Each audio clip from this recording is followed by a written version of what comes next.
Okay, so in this video, I'm going to take you through the solutions to homework number 39, which also reviews um, information from the previous lesson, as well as the new lesson. So pretty much, again, guys, here in this video or in these problems, it's just some good algebra. I think the concept is pretty easy.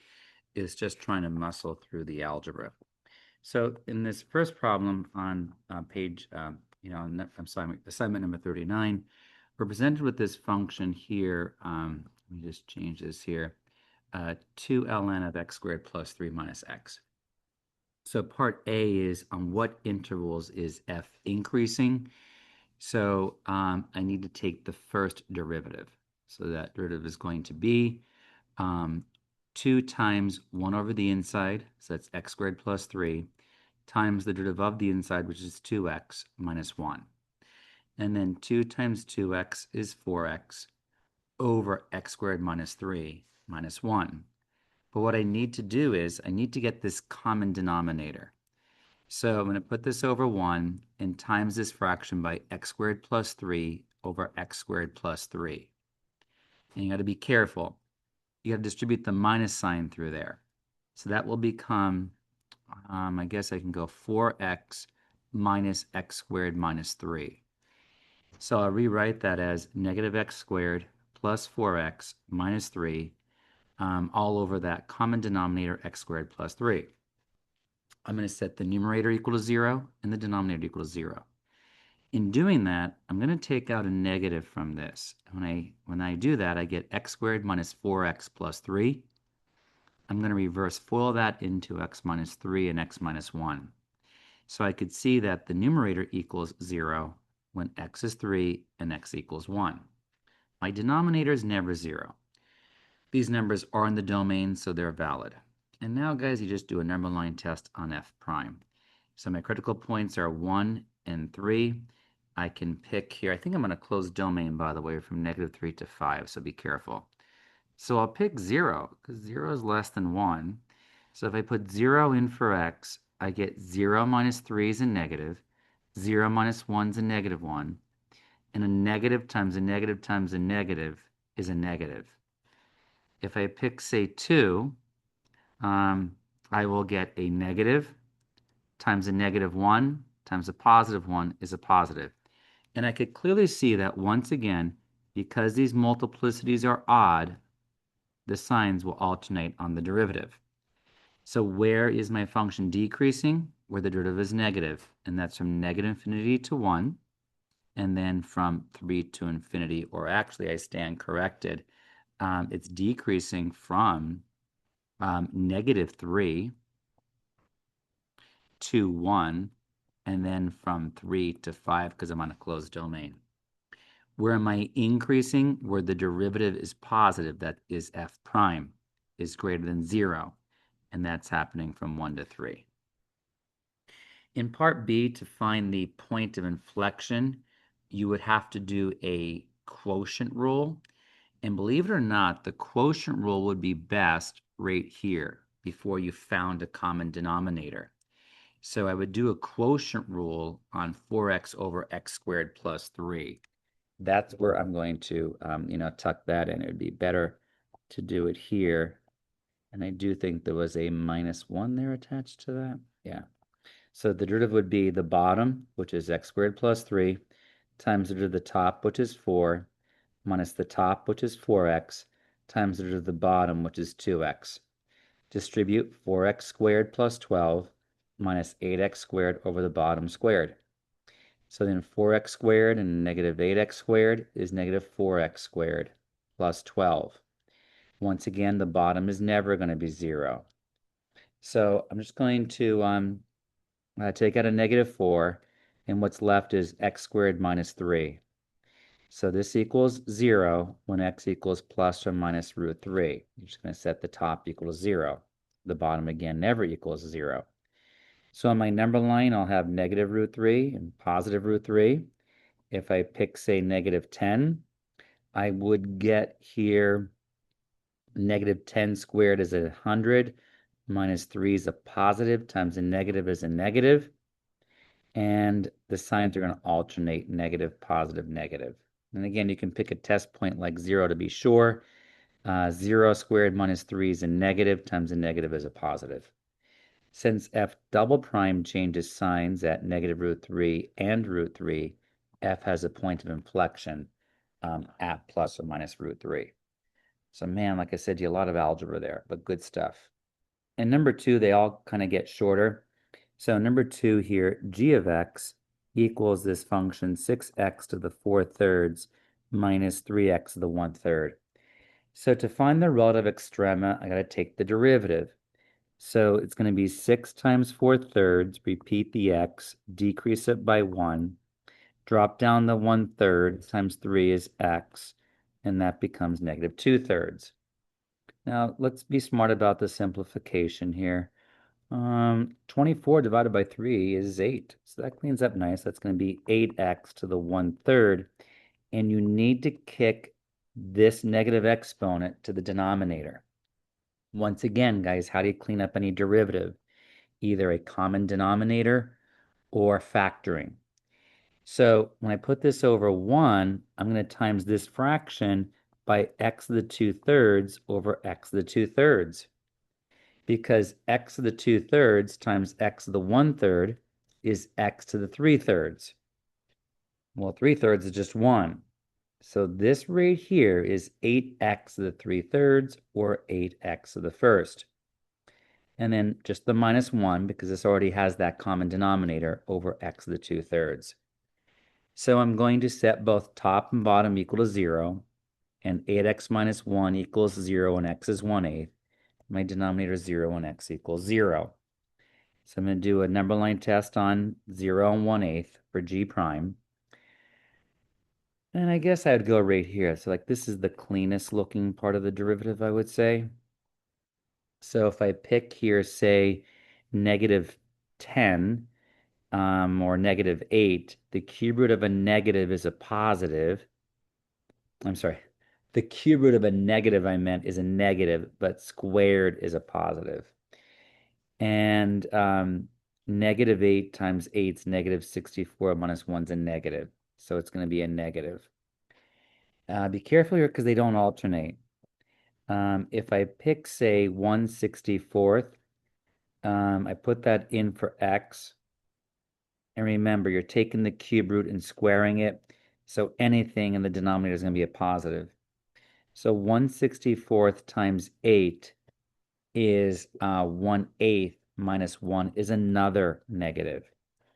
And if I pick, say, 8, which is to the right of 1/8, I clearly get a positive. So G has a relative min at x equals 1/8 because G prime changes from negative to positive. And as we've learned here, it's not just a relative min, it's going to be an absolute min at x equals 1/8 because my number line for G prime only changes signs from negative to positive. That means G is forever decreasing to 1/8 and then forever increasing beyond 1/8. In number 3, we've got to travel to the second derivative to talk about points of inflection. So this first derivative is pretty easy, 1 over x minus 1. I'm going to bypass anything and just get right to the second derivative. So I'll make this x the negative first, and then that derivative comes out to be negative 1 over x squared. If I set x equal to 0, I put that down. You can't have any negative numbers because it's not in the domain of the function here. So it doesn't make sense to talk about anything here being negative, any x being negative, because the argument of ln must always be bigger than 0. So therefore, there are no points of inflection. In fact, when you put down 0 just as a test point at, breaking up the number line, if you pick 2, your second derivative is always negative because it's a minus 1 over x squared. This is always a positive times a negative is a negative. So this function's always concave down because the second derivative is always negative. In number 4, I'm going to do the first derivative, which would be 1 plus 2 cosine of x. set it equal to 0, subtract the 1 from both sides, and divide by the 2. Now I have to do my trig. So cosine is x over r, and where is x negative? In the second and third quadrants. If this is -1, this is 2, and that's root 3. This special angle is pi over 3, but in this quadrant, the angle is 2 pi over 3. And down here, it's 4 pi over 3. So I'll put those on my number line. If I pick 0 as a test point, I put it back into here into my derivative. The cosine of 0 is 1 times 2 is 2 plus 1 is a positive. I can pick pi as a test point. The cosine of pi is -1 times 2 is -2 plus 1 is a negative. And if I pick 2 pi, I'll also get a positive. So the number line will alternate signs here. And I have that h has a relative max at x equals 2 pi over 3 because h prime changes from positive to negative. H has a relative min at x equals 4/3 pi because h prime changes from negative to positive. Again, I think the reasoning is good. I think that, should be okay for most people. Again, it's the algebra and the trig has got to come together. Number 5, we're to decide the intervals where f is both decreasing and concave down. So this is just like, guys, doing speeding up, where you have to know the sign of velocity and acceleration, but do not mention velocity and acceleration here. So I'm going to do first and second derivative. So my first derivative is 3x squared minus 10x plus 3. I'm going to reverse FOIL that into these. When I do that, I get x equals -1/3 and x equals 3. So now I'll come over to here on my number line, and I'll tuck in -1/3 and 3. Open circles on, and well, I don't need to worry about open circles because I'm not talking about that at point. So maybe I'll just do it up here. If I pick, say, -10, I will get -30 plus 1 is -29 times a -13 is a positive. These signs are going to alternate because all of these powers up here are odd. Now my second derivative is equivalent to 6x minus 10. Add the 10, divide by 3, and x is 5/3. So when I put down 5/3 as a test point, I can pick 0 as a test point. Into my second derivative that goes, and it's negative. You can also pick 5 or whatever, and 6 times 5 is 30, minus 10 is a positive 20. So now I've got to tuck in the 5/3 into my first derivative number line. Well, that's equivalent to 1 2/3.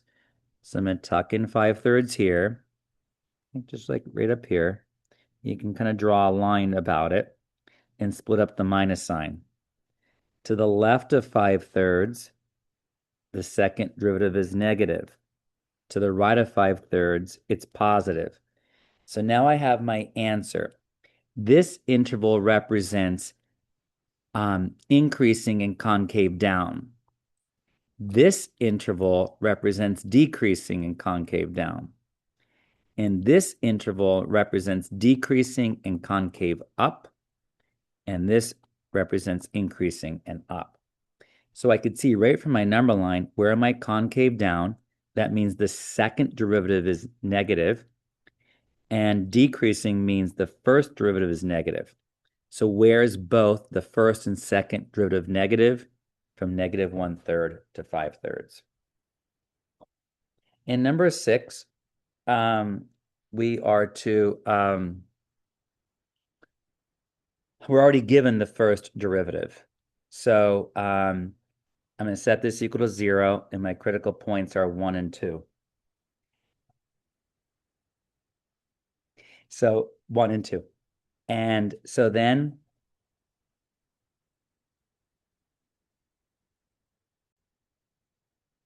so anyway, this first derivative is 0 when x equals 1 and 2. So you throw these down on a number line, 1 and 2. You got to be a little careful here when you pick your points because they're not going to have an alternating sign change. So if I pick, say, 0, which is to the left of 1, 0 minus 1 is -1, squared is a positive. And 0 minus 2 is a negative. So positive times a negative is a negative.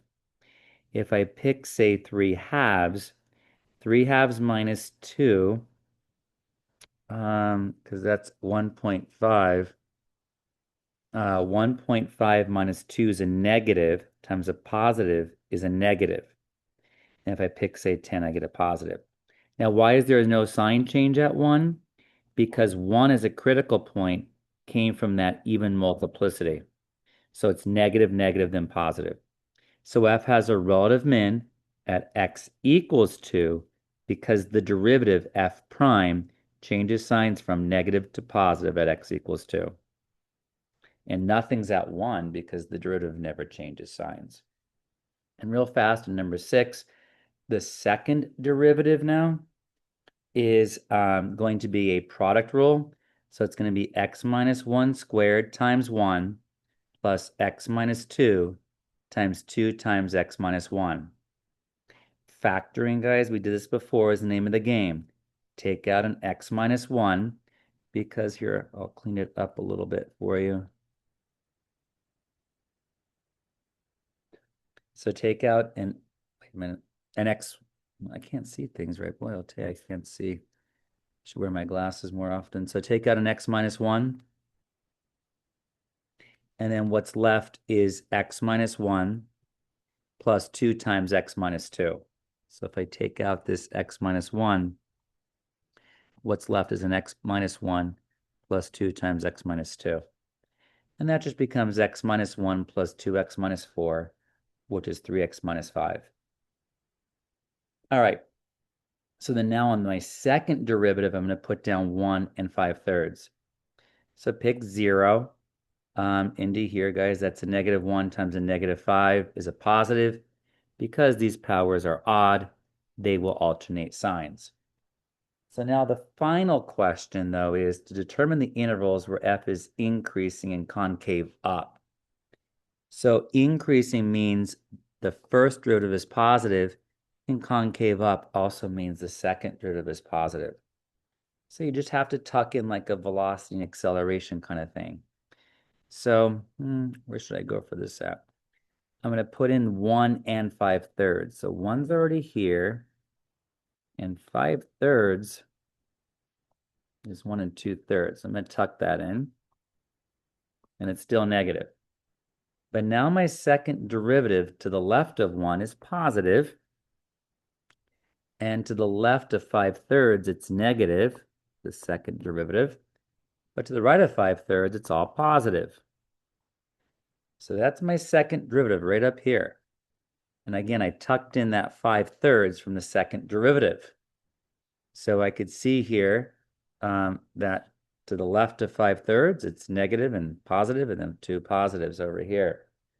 So where is the first derivative positive as well as the second derivative positive? And that's going to be from 2 to infinity. This is where both the first and second derivative are positive. And if that number line wasn't clear to you again, just look here, please. So you look at 1, you look at 2, and this is f prime, negative, negative, positive. You tuck in your 5/3, which is here. I think we agreed when we did particle motion that maybe we should dot that in. And also we got 1 to worry about.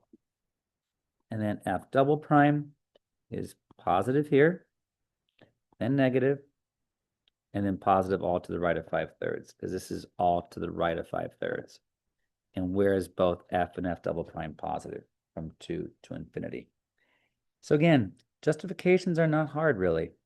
It's just a lot of tedious algebra, which is very, very important. Definitely take your time to redo some of those. Okay, and that concludes the solutions for those problems on that assignment.